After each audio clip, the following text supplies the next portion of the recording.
Hello Virgo, Sun, Moon, Rising, and Venus signs. Kamusta po kayo? Sana po nasa mabuti kayong kalagayan. Welcome back po sa Star Tarot.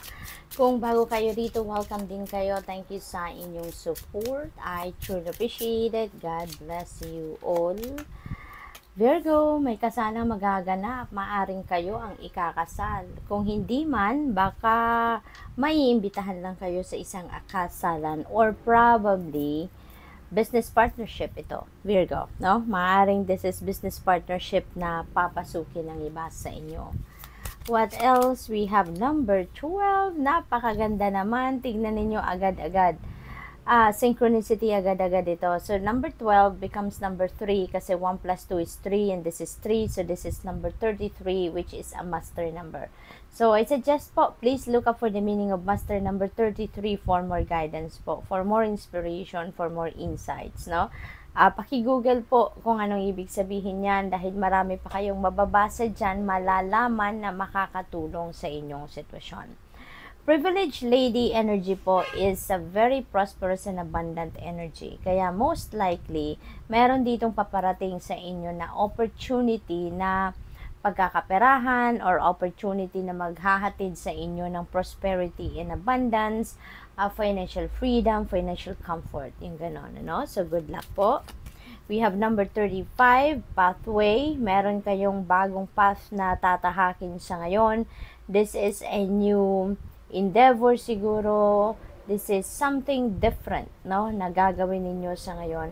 At maaaring dati na ninyo itong plano, no? Maaaring iniisip nyo to, dream ninyo to before, pero hindi kayo nagte-take action. But now, mukhang gagawa na kayo ng paraan para ito ay may sakatuparan ninyo. So, most likely, you're going to, you're going to take action na, no, para marating na ninyo kung ano man yung dream ninyo dito or kung ano man yung ina-envision ninyo for yourself, no, in this particular aspect. Marami tayong butterflies. Butterflies represents transformation, kaya maaaring magbabago ang inyong sitwasyon dito sa buhay, no? Sa pagtahak ninyo sa path na to, change is coming, okay? May regalong matatanggap si Virgo, number 17. Oh, wow, look at this synchronicity.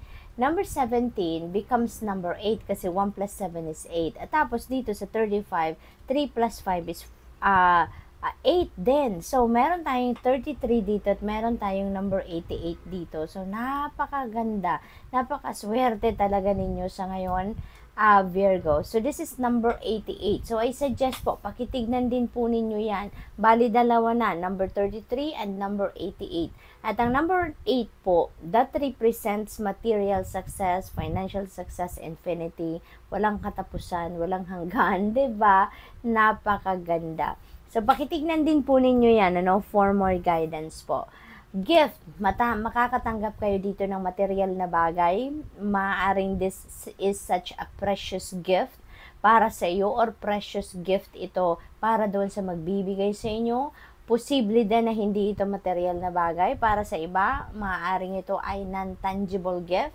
Maaaring opportunity ito. And since sobrang kintab ng box, that could be something na masasabi nating golden opportunity, once in a lifetime, lucrative opportunity, something like that, no? So, good luck po. What else? We have number 18, child. Ayan. So, siguro ang iba sa inyo buntis or manganganak, no? Or kung hindi man ganun ang inyong sitwasyon, kayo ay talagang merong papasuking bagong chapter sa buhay ninyo because this is also new beginning energy. This is a fresh start energy. And since ang iba sa inyo magpapakasal, so you are definitely entering a new level sa inyong relationship. That is a new beginning. So, para sa iba sa inyo, no? Because this is a general reading. So, hindi lahat magre-resonate sa bawat mensahe dito. Kaya, kunin nyo lang kung ano yung magre-resonate sa inyo. So, para sa iba sa inyo na ikakasal na, mag-aasawa na, yon ang sinasabi nito ni child energy na bagong chapter sa buhay ninyo na papasukin ninyo. What else? We have number 20, house. Maaring ang iba sa inyo dito ay merong bagong bahay, no? Maaaring nagpapatayo kayo ng sarili ninyong bahay, or maybe meron kayong uuwi ang bagong bahay, maaaring uuwi kayo sa bagong bili ninyong bahay, apartment, or condo, or kahit ano man, ano, maybe you are moving in, no, to a new house, okay?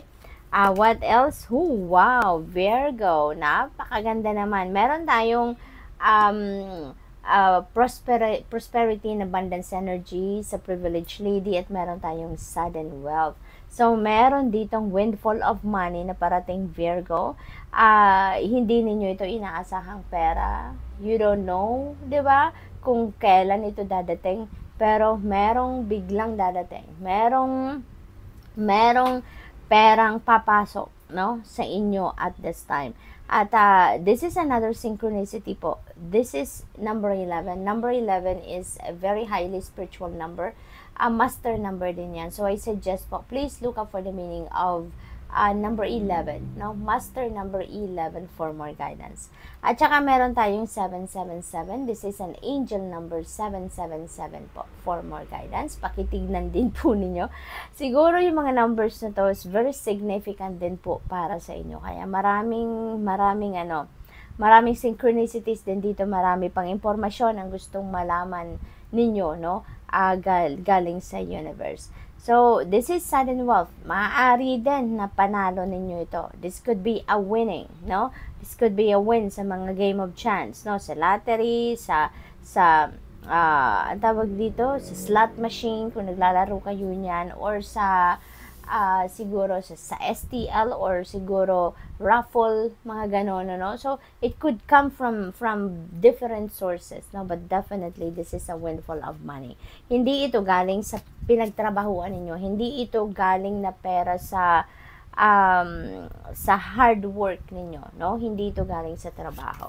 So, we have 15 lovers. Ayan. So, dito naman sa lovers energy, meron talagang magle-level up dito na relationship para sa iba sa inyo. So, most likely, for some of you talaga, Virgo, meron kayong kasalan, no? Meron magpapakasal dito na magaganap, or mai-engage, or siguro magsasama na sa isang bubong. Maaring merong mga ganong sitwasyon.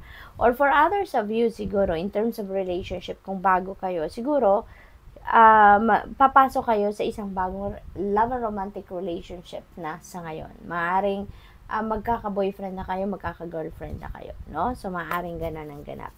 So, tingnan natin kung ano pa ang sitwasyon dito for Virgo. We have 2121. Ayan, prosperity.